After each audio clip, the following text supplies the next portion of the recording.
धर्म को साधन समझते हैं और एक साध्य समझते हैं। जो साध्य समझते हैं वो सोचते हैं कि हमको तो भगवान ही मिल जाए और कुछ नहीं चाहिए।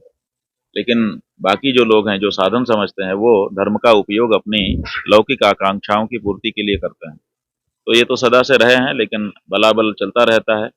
इन्हीं से बचने के लिए तो जो सत्पुरुष हैं उनको प्रयत्न करना पड़ता है। हाँ, वो कुंभ को एक अलग ही रूप दे रहे थे वो लोग। अब उनका क्या हो रहा है, अब उनके बारे में क्या फीडबैक है, कुछ पता नहीं चलता है। वो केवल रील बनाने के लिए आए थे और जो रील बनाने वाले लोग थे उनको कुंभ में केवल वही दिखाई दे रहे थे। हमने उस समय कहा था कि भैया और भी तो सिद्ध संत आए हुए हैं। हाँ, वो लोग आपको नहीं दिखते। बोलते हैं उनके लिए टीआरपी नहीं है, हमको तो टीआरपी चाहिए। हाँ जी, आचार्य धीरेन्द्र शास्त्री जी इस समय बद्रीनाथ जी में तपस्या कर रहे हैं, जैसा कि प्रेस के माध्यम से पता चला है। अभी उन्होंने ये कहा है कि 27 तारीख को हम भी गौ माता को राष्ट्र माता बनाने के लिए कुछ आयोजन करेंगे। तो गौ माता राष्ट्र माता की जो आवाज है वो बढ़ रही है, अब उसमें वो भी सम्मिलित हुए हैं, खुशी की बात।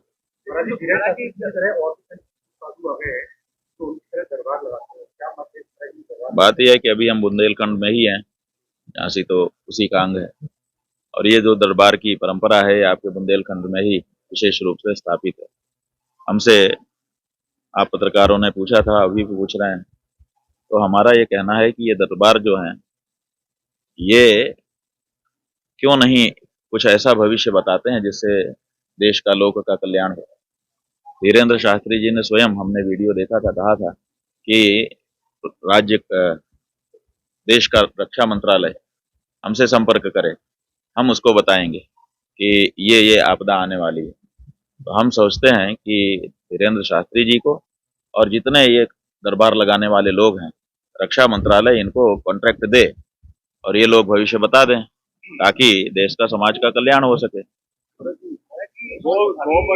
काम कर रही है किस पर? सरकार कर रही है। हाँ जी, सालों से कर रही है।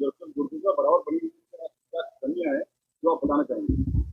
देखिए, बात यह है कि 2000 करोड़ इस बार बजट में निकाला उन्होंने कि गायों के लिए हम 2000 करोड़ निकाल रहे हैं। सुनने की कितना अच्छा लगा जब उनके पशुपालन मंत्री आए और उन्होंने कैमरे के सामने कहा कि हम तो 12 लाख गायों के लिए आश्रय स्थल बना करके काम कर रहे हैं। कितना अच्छा लगा सुनने में। जब मुख्यमंत्री जी कैमरे के सामने आए तो उन्होंने कहा मेरे राज्य में कोई गाय को खरोंच नहीं लगा सकता। सुन के कितना अच्छा लगा। लेकिन जैसे ही जमीन पे आप जाते हैं ये सब बातें धराशायी हो जाती हैं। जमीनी हालत ये है कि गाय जो है वो दर दर की ठोकर खाने के लिए मजबूर है। जमीनी हालत यह है कि जो गौ आश्रय केंद्र बने हुए हैं इनके, उनमें कैमरा ले जा करके रिकॉर्ड करने की परिस्थिति नहीं है। आपको घुसने भी नहीं देंगे कैमरा लेकर के। हम स्वयं एक आश्रय स्थल में गए कि चलो जाके देख लेते हैं। वहां का जो चौकीदार था उसने ताला बंद कर दिया, कहा कि डीएम से परमिशन लेके तब अंदर आ सकते हैं। ऐसी परिस्थितियां हैं। ऐसे भी दृश्य निकल करके आए हैं जहां पर गाय जो है वो अभी जीवित है और कुत्ते उसका मांस नोच रहे हैं। तो इससे विभत्स स्थिति और क्या हो सकती है। असल में आप कारण पूछ रहे हैं कि इसमें कारण क्या है, तो ये कारण कोई बहुत अंदर जाने की जरूरत नहीं है। कारण है भ्रष्टाचार। खजाने से पैसा निकलता है योजना के नाम पर और वो भ्रष्टाचार की भेंट चढ़ जाता है। एक बात आ रही है, युवाओं में बेरोजगारी की बात आ रही है, तो कुछ पार्टी बना दी रजिस्ट्रेशन भी कर दिया गया। क्यों नहीं? बात यह है कि जो लोग राजनीति में कार्य करना चाहते हैं उनके लिए सदा स्कोप है। नई पार्टी गठित हो सकती है। काकरोच के नाम से कर लिया, जिस नाम से चाहे, कोई रोक तो है नहीं। युवाओं का विद्रोह है। हाँ, अब मूल बात यह है, देखिए राजनीतिक पार्टी रजिस्टर करना सबका अधिकार है और कितनी भी हो सकती है। लेकिन ये इसके पीछे अचानक कैसे इतने लोग इकट्ठे हो गए, ये सवाल है। तो ये जो वर्तमान सरकार है उसकी नीतियों से परेशान लोग हैं।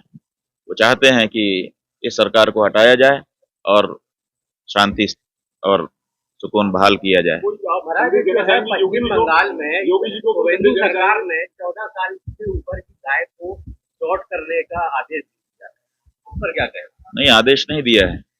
ये 1950 का ही कानून है, उसको उन्होंने लागू करने की बात कही है। तो हमारा ये कहना है कि 1950 का जो कानून है वो भाजपा की सरकार के द्वारा, हिंदू सरकार के द्वारा तो बनाया नहीं गया था। वो तो बनाया गया था धर्मनिरपेक्ष उस समय की किसी सरकार के द्वारा, शायद कांग्रेस की सरकार रही या कम्युनिस्ट रही होगी, जो भी रही हो। तो अब आप भाजपा के सरकार के मुख्यमंत्री हो, आप क्यों नहीं कानून बना देते हो कि संपूर्ण गौ हत्या बंद होगी? आप 1950 वाला कानून क्यों लागू करते हो? दूसरी बात यह है कि जो आइडियोलॉजी है वो ये है कि गाय हमारी माता है। तो जब आपकी गाय माता है तो 14 साल तक माता रहेगी, उसके बाद सब्जी भाजी हो जाएगी। आप बताइए, अगर अगर माता है तो वो तो आजीवन माता रहेगी ना, एक उम्र तक माता रहेगी, उसके बाद माता नहीं रहेगी।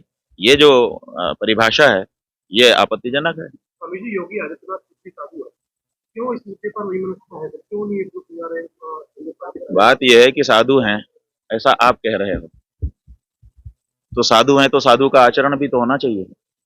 कोई गेरुआ कपड़ा पहन ले इतने मात्र से साधु नहीं हो जाता, उसको साधु जैसा आचरण करके दिखाना पड़ेगा। आप बताइए आदित्यनाथ का कौन सा आचरण है जो साधु जैसा है? साधु बुलडोजर लेकर चढ़ाता है किसी के ऊपर? बताओ, वो तो बुलडोजर लेकर के चढ़ाते हैं, ये साधु आचरण नहीं है। दूसरी बात यह है कि साधु जो होगा, अगर उसके पास सत्ता आ जाए, ताकत आ जाए, तो सबसे पहले गौ रक्षा करेगा। इन्होंने 9 साल का समय, इनका कार्यकाल बीत गया, बहुमत की सरकार में बैठे हुए हैं, बुलडोजर इनके पास है, इन्होंने गौ हत्या बंद क्यों नहीं अभी तक करवाई? क्यों गौ मांस का निर्यात धड़ल्ले से हो रहा है? क्यों गायें जो है उत्तर प्रदेश में कम हो रही हैं? और जो आश्रय स्थल इन्होंने बनाए हैं उनकी हालत क्यों बदतर है हुई है? तो ये गाय तक की सेवा नहीं कर पा रहे हैं, किस आधार पर साधु हैं आप बताओ ना हमको। केवल गेरुआ कपड़ा पहनने से कोई साधु हो जाएगा? केवल पुलिस का ड्रेस कोई खरीद करके पुलिस स्टोर से पहन ले तो वो पुलिस हो जाएगा? उसको पुलिस जैसा आचरण करना पड़ेगा। उसी तरह से जो गेरुआ कपड़ा पहना है उसको साधु आचरण करना पड़ेगा, और साधु आचरण इनका कोई किसी चीज में दिखाई नहीं देता है। आपके इस मसले पर चारों पीछे जो भ्रष्टाचार है वो उनको समर्थन करता है? अरे भाई, समर्थन की बात कर रहे हो? हम चारों पीठ एक हैं, एक होकर के गौ माता की रक्षा के लिए ये आंदोलन चला रहे हैं। हम तो उनके प्रवक्ता हैं, हम बोलते हम हैं। सब चारों बोलेंगे तो ठीक नहीं लगेगा। कभी भी कोई भी समूह होता है उसमें एक ही तो बोलता है, तो हम बोल रहे हैं, लेकिन हम चारों की बात बोल रहे हैं, अकेले की बात नहीं बोल रहे हैं। आपके खिलाफ में जो मामला दर्ज किया गया था उससे सुप्रीम कोर्ट में आपको राहत मिली है, तो क्या कहें? ऐसा है कि ये भारत देश के लिए बहुत विचारणीय प्रश्न है, कि भारत के संविधान के लिए भी विचारणीय है। अभी तो हम बोल नहीं रहे हैं क्योंकि अभी वो मुकदमा चल रहा है, वो मुकदमा पूरा हो तब हम बोलेंगे इस बारे में कि ये गजब की बात है कि कोई व्यक्ति आता है और एक कहानी बना लेता है कल्पित, और पूरी जुडिशियरी चलने लग जाती है। तो अच्छा है कि कम से कम न्यायालय ने समझा कि यह मामला फेक मामला है, नहीं तो ये तो गजब की बात है कि किसी के ऊपर कुछ भी लाद दो अचानक झूठा मूठा बना करके। तो सुप्रीम कोर्ट ने जो उनकी याचिका को कल खारिज किया, इससे ये समझ में आया कि जुडिशरी कम से कम इस बात को समझ रही है कि ये फेक मामला है।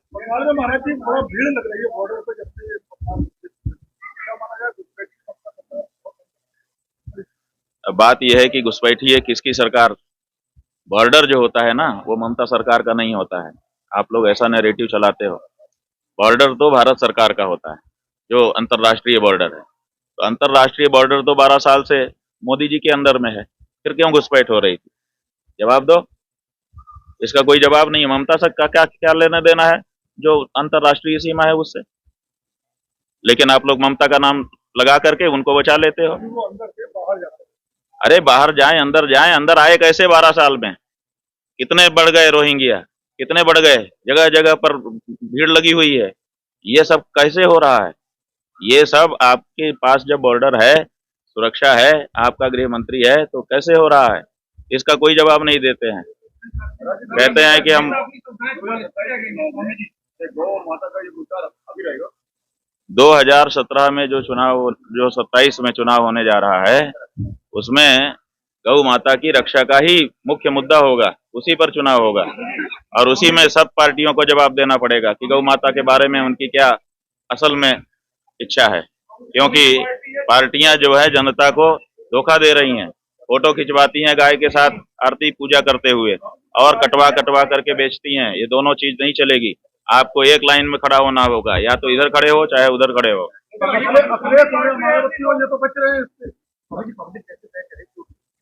हम कह रहे हैं ना, पब्लिक कैसे तय करे। हमने ये कहा है, हमने पैमाना दिया है कि जो गाय को माता घोषित करके आए, माता तो कहो, हमने तो पैमाना दे दिया। अब आप राज्य माता राष्ट्र माता घोषित करिए। जो पार्टी सत्ता में है वो कर सकती है, जो पार्टी सत्ता में नहीं है वो कम से कम पार्टी में प्रस्ताव पारित कर सकती है कि हम माता घोषित करते हैं, और अगर हम सत्ता में आए तो पहला काम हमारा ये होगा। ये तो हमने पैमाना दे दिया, अब करके दिखाए कोई पार्टी। आपका आह्वान है कि जो पार्टी अपनी घोषणा पत्र है ये घोषणा पत्र नहीं, शपथ पत्र। घोषणा पत्र क्या होता है? शपथ पत्र में बोलना पड़ेगा, और अगर उस शपथ का पालन नहीं किया तो धक्का खाना पड़ेगा। ये नहीं चलेगा कि आप कुछ भी कह दो और बाद में कह दो जुमला है। गाय के मामले में पक्की बात बोलो, चाहे कोई पार्टी हो। हम किसी पार्टी का ना तो समर्थन करते हैं ना तो विरोध करते हैं, लेकिन हमारी गाय को मारने वाली कोई भी पार्टी हो वो हमारी शत्रु है, ये भी हम कह रहे हैं।